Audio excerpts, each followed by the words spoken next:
Defying all the political odds, Donald Trump is sitting comfortably on top of the crowded GOP field.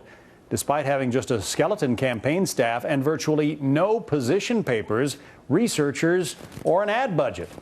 So as summer comes to an end, will the frontrunner for the Republican nomination start to build a conventional campaign organization? Let's ask Susan Ferricchio, chief congressional correspondent for the Washington Examiner. Up till now, Donald Trump has run a very unconventional campaign, and it seems to be working for him. Well, he hasn't given us really any information about his positions on anything in particular except for immigration. He has not talked substantively about foreign policy, about taxes, about how to boost up the economy. It's all been generalities. He just says, I'll do it. He says, I'm going to hire a tremendous team and they're going to help me do it. He's dodged that over and over. He had a foreign policy interview last week that I thought was disastrous. He wasn't able to even name the major players in the Middle East. But the public doesn't seem to mind. They're very forgiving. They're happy with whatever superficialness that makes up the Trump campaign. So everyone is wondering, at least the pundits and myself, reporters are saying, how long can this last? You know, is this going to go on past several debates? Is it something going to happen this week that in the debate that makes him look like he doesn't really know enough to be a president?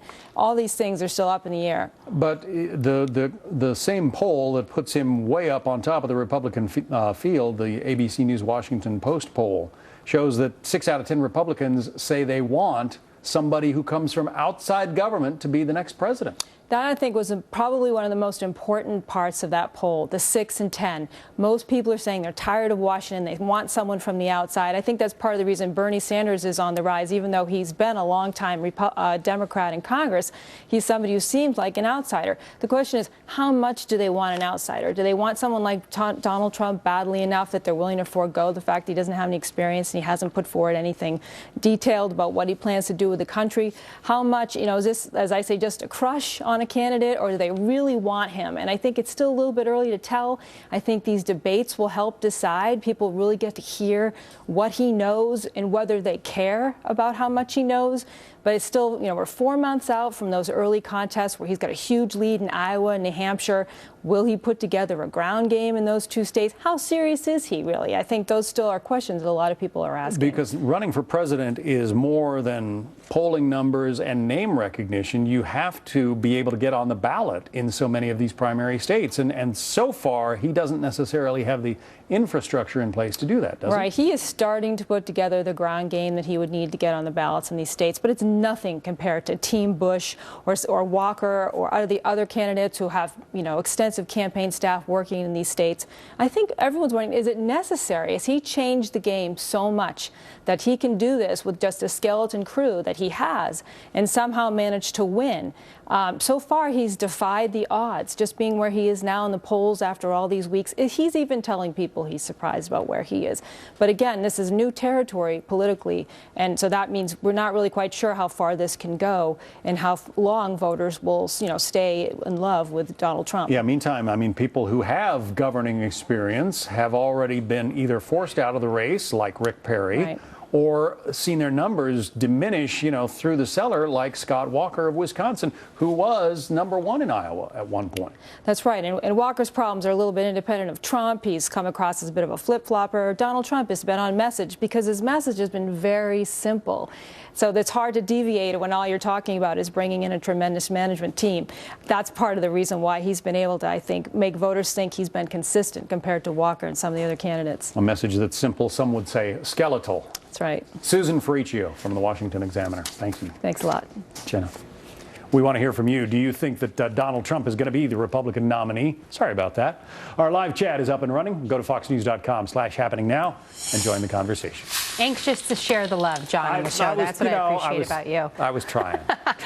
Well, in the Democratic race, Senator Bernie Sanders stepping into the political lion's den, if you will. A short time ago, spoke at a Liberty University. That's the same Christian university where Ted Cruz announced his candidacy for the White House.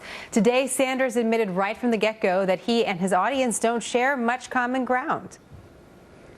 Let me start off by acknowledging what I think all of you already know, and that is the views that many here at Liberty University have and I on a number of important issues are very, very different.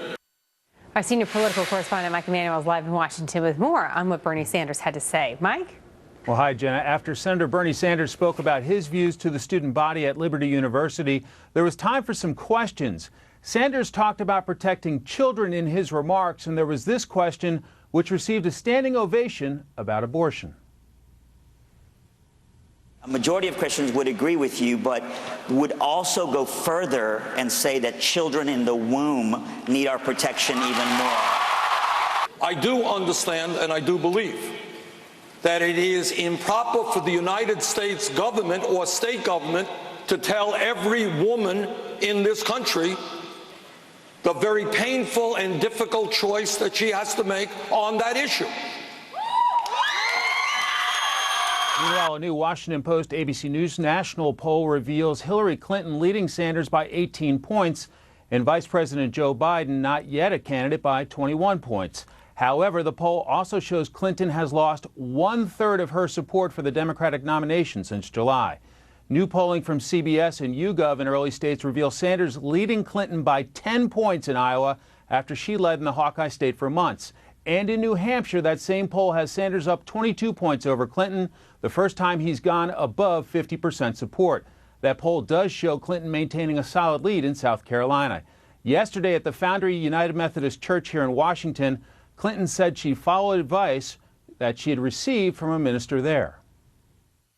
He basically said, you know, if you're going to read and listen to Romans 12, you got to be nicer to the press. So, to my friends in the press, I will certainly take that to heart. This hour, Hillary Clinton is back on the campaign trail in Waterloo, Iowa, trying to turn around recent polls there in the Hawkeye state. Jenna? Mike, thank you. Take a look at this, an image of a firefighter watching the most destructive California wildfire currently burning. The Valley Fire, it's called, raging very close to California wine